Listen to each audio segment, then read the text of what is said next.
At low tide, the River Thames revealed another city.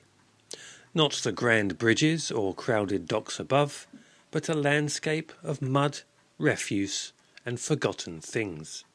Here, among broken pottery and rotting timber, children searched for survival. They were called the Mudlarks.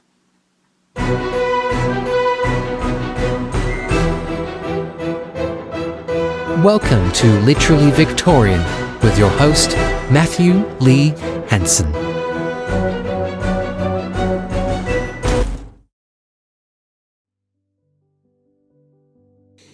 Hello and welcome to the channel. My name is Matthew and I'm glad to be with you once again.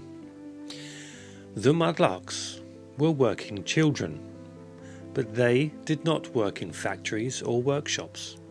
They worked in the river itself, scavenging through filth for anything that could be sold. For some, it was their only way to eat. Victorian London treated the Thames as both highway and rubbish pit. Everything ended up in the water: cargo scraps, coal fragments, rope, metal, bones, spoiled food, and household waste. To the desperate poor, this debris was opportunity. Mudlarks waded barefoot through the riverbanks at dawn before others arrived. They searched with bare hands, feeling through sludge for fragments worth pennies. A good morning meant bread.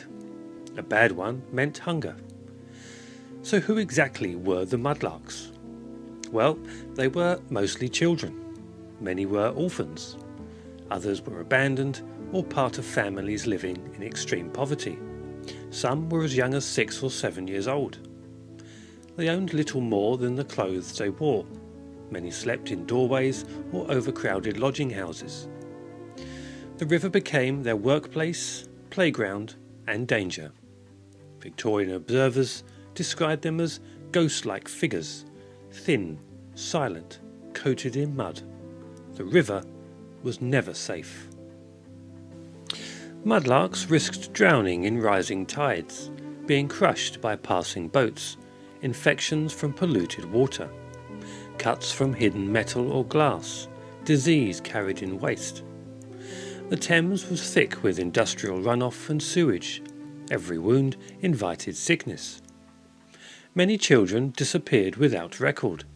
The river kept its secrets. What Mudlarks collected was sold by weight or piece. Bits of coal, scrap metal, rope, bones for glue factories, driftwood for fuel. A day's earnings might amount to only a few coins. It was enough to survive, but rarely enough to escape. Mudlarking was not a step upward. It was a holding pattern against starvation. To middle-class Londoners, Mudlarks were curiosities. Writers and social reformers photographed and documented them. Some felt pity.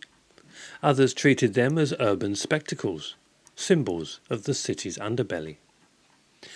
Charities occasionally intervened, offering shelter or work, but the scale of poverty dwarfed these efforts. The Mudlarks returned to the river because the river, however cruel, was reliable.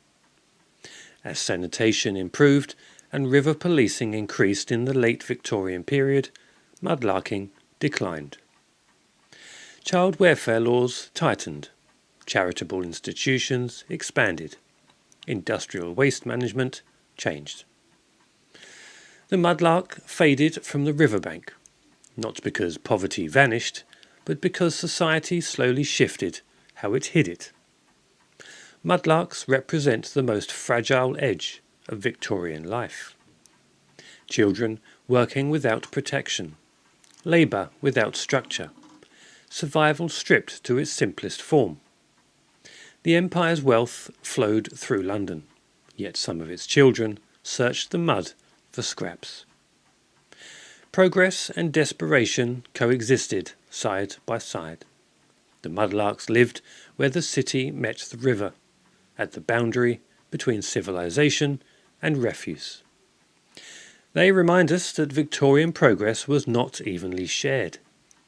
While ships carried riches across the Thames, children below searched the shoreline for enough to live another day.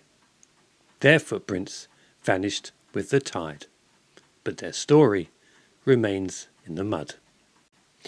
Thank you very much for watching, and thank you to everyone who's been stopping by.